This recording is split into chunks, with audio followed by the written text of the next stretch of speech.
ओम शांति। दुर्गा माँ, संतोषी माँ, पार्वती माँ, काली माँ, लक्ष्मी, सरस्वती, चारों तरफ देवियों का आह्वान, जागरण, व्रत, पवित्र जीवन, माहौल ही सात्विकता का है। क्योंकि नवरात्रि शुरू हो चुके हैं आज से। हम सब मिलकर कितनी प्यार से, श्रद्धा से, भावना से शक्तियों का आह्वान कर रहे हैं, जिनको हम कहते हैं शिव शक्ति। उनका आह्वान हो रहा है। लेकिन थोड़ा सा आज कुछ क्षण लेकर इस पे चिंतन करते हैं कि हम किसका आह्वान कर रहे हैं। उन्हें हम शक्ति भी कहते हैं, उन्हें हम माँ भी कहते हैं, उनको हम अस्त्र शस्त्रों के साथ दिखाते हैं और उनके ही चरणों में हम असुर भी दिखाते हैं। ये सब चीज़ हमें कौन से ज्ञान का अर्थ सिखाने की कोशिश कर रही है।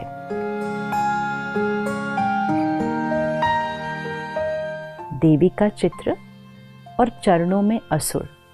तो क्या वो देवियां हिंसा करती थी? क्या उन्होंने असुरों की हिंसा की थी, या इसके पीछे कुछ भाव है? और जो शक्ति का आह्वान कर रहे हैं, कौन सी और कहाँ से उन शक्तियों को बुला रहे हैं? थोड़ा सा सोचते हैं। डिविनिटी, प्योरिटी, ये आत्मा का ओरिजिनल गुण है जो आज हम भूल चुके हैं। और क्योंकि हम अपनी डिविनिटी को भूल जाते हैं, तो हमारे अंदर के जो वाइसेस हैं, काम, क्रोध, लोभ, मोह, अहंकार, ये इमर्ज हो जाते हैं।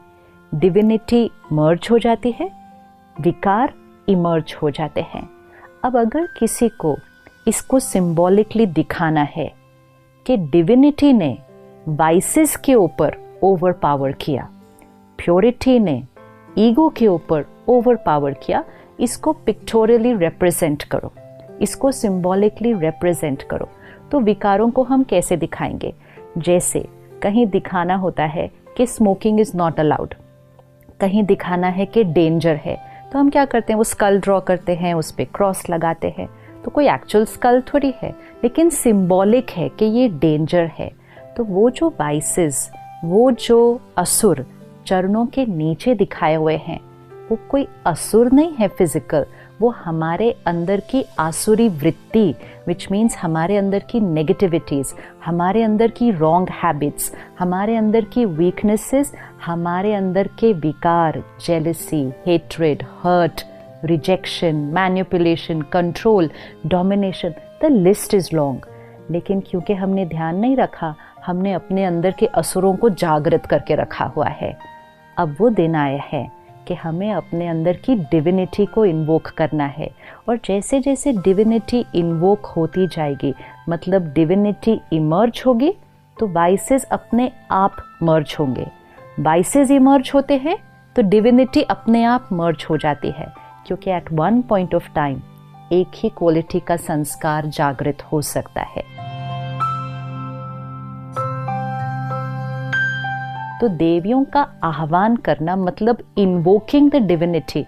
तो देवी वहाँ ऊपर से आह्वान नहीं करना है, अंदर से डिविनिटी का आह्वान करना है। क्योंकि हर आत्मा के अंदर डिविनिटी भी है और हर आत्मा के अंदर वीकनेस भी है। तो वो जो दिव्यता है, जिसको आज हम प्यार से याद कर रहे हैं, बुला रहे हैं, वो भी हमारे अंदर ही है। और वो जो असुर जो हम पैरों के नीचे दिखा रहे हैं, वो भी हमारे अंदर ही है। नहीं तो देवी, जिनके लिए हम कहते हैं 16 कला संपूर्ण, मर्यादा पुरुषोत्तम, अहिंसा परमो धर्म, जिनका अहिंसा धर्म था, उनको हम हिंसा करते हुए कैसे दिखा सकते हैं? और क्या देवियां अष्टभुजाओं के साथ पैदा हुई थी? अष्टभुजा, आज अगर आपके घर में एक बच्ची पैदा होती है जिसकी अष्टभुजाएं हैं, तो आप तुरंत क्या करेंगे? शायद सबसे पहले तो डॉक्टर वो सर्जरी कर देगा, क्योंकि वो अष्टभुजा कोई लिटरल फिजिकल 8 आर्म्स नहीं है। वो आत्मा के अंदर की अष्ट शक्तियाँ, 8 पावर्स ऑफ द सोल, जिससे वो डिविनिटी इमर्ज होती है। क्योंकि भुजा शक्ति का सिंबल है, पावर, यू से इज वेरी पावरफुल। फिजिकल तो हैंड का सिंबल है, और हर भुजा के अंदर एक एक शस्त्र है। शस्त्र नॉलेज का है। तो क्या भावार्थ है? ज्ञान के शस्त्र को लें, आत्मा अपने अंदर की शक्ति को यूज करे, और जब ज्ञान के शस्त्र से आत्मा शक्ति को जीवन में यूज करेगी तो डिविनिटी इमर्ज हो जाएगी, और जब डिविनिटी इमर्ज हो जाएगी विकार मर्ज हो जाएंगे। तो अष्टभुजाधारी अर्थात अष्ट शक्तियों वाली डिवाइन आत्मा। तो आज अपने साथ पुरुषार्थ करते हैं कि मुझ आत्मा की वो जो अष्ट शक्तियां हैं, सहन करने की शक्ति, सामना करने की शक्ति, परखने की शक्ति, निर्णय लेने की शक्ति, सहयोग देने की शक्ति, बहुत सारी शक्तियां हैं। और आज हम बहुत इजीली कह देते हैं मेरे अंदर तो शक्ति ही नहीं है, मेरे से तो सहन ही नहीं होता, मैं नहीं सबके साथ एडजस्ट कर सकती, और एडजस्ट करूँ तो कितना करूँ, मैं ही सबका एडजस्ट करूँ, मैं ही ये हमने कहते कहते क्या कर दिया, अपने अंदर की शक्तियों को कम कर दिया। तो ये 9 दिन शक्तियों का आह्वान करना है। और शक्तियों का आह्वान करने के लिए हम क्या करते हैं? सबसे पहले जागरण करते हैं। अब सोचने की बात है, देवियों को याद करना है, उनकी महिमा करनी है, दिन में क्यों नहीं कर सकते हैं? रात को जाग कर क्या करने की जरूरत है? क्या दिन में करने से हम देवी की महिमा नहीं कर सकते हैं? लेकिन जागरण मतलब अज्ञान की नींद से जागरण।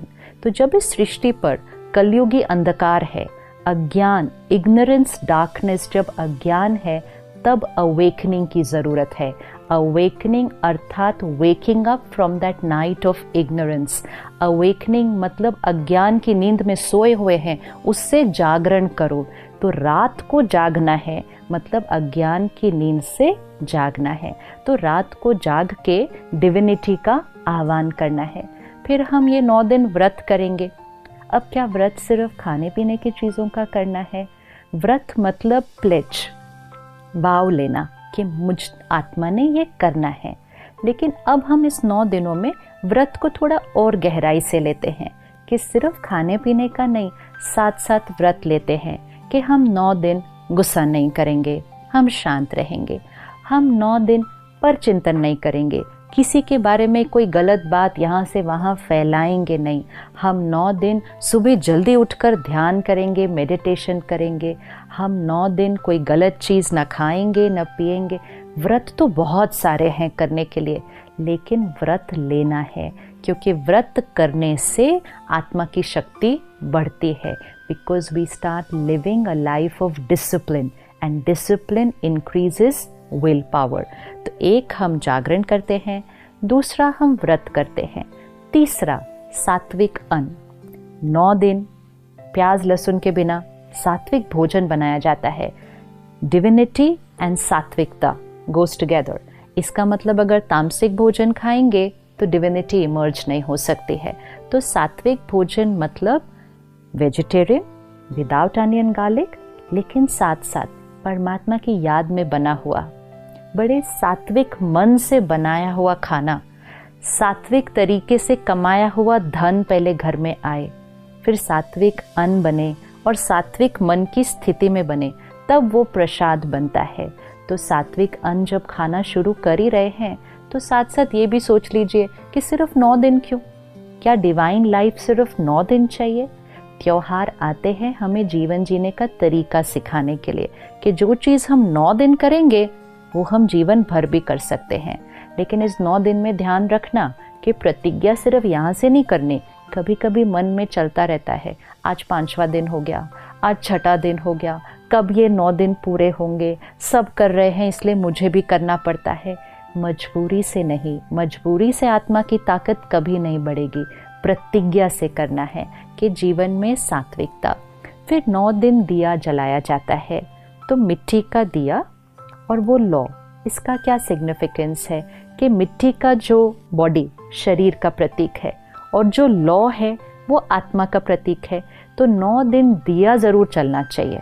तो जब मैं आत्मा हूँ, सोल कॉन्शियसनेस, ये जब इमर्ज होगी तो वो लौ जलती रहेगी, रोशनी उसकी चारों तरफ फैलेगी। एंड मोस्ट इम्पोर्टेंट, हम अपने जीवन में चाहिए से दिया की तरफ शिफ्ट हो जाएंगे। दिया जलता रहे तो जीवन शुभ होता है। कौन सा दिया जलता रहे? प्यार दिया, सम्मान दिया, सहयोग दिया, सबको दिया और हमेशा दिया, ये दिया जलेगा तो जीवन शुभ रहेगा। जागरण, सात्विकता, व्रत और दिया, जब ये सब हो गया तो रिश्ते बड़े प्यारे हो जाते हैं।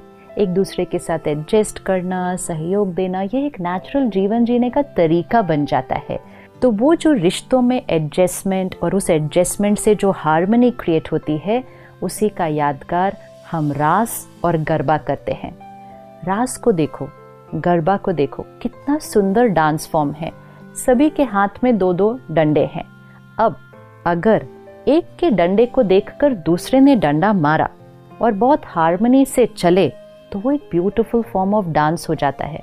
अगर अपना ही डंडा मारते गए तो वो ही डांस एक युद्ध का मैदान बन जाता है। ये वो लोग हैं जिनके साथ हम रहते हैं, जिनके साथ हम काम करते हैं। उनके संस्कार को देखें, उनके संस्कार को देखते हुए अपना संस्कार यूज करें।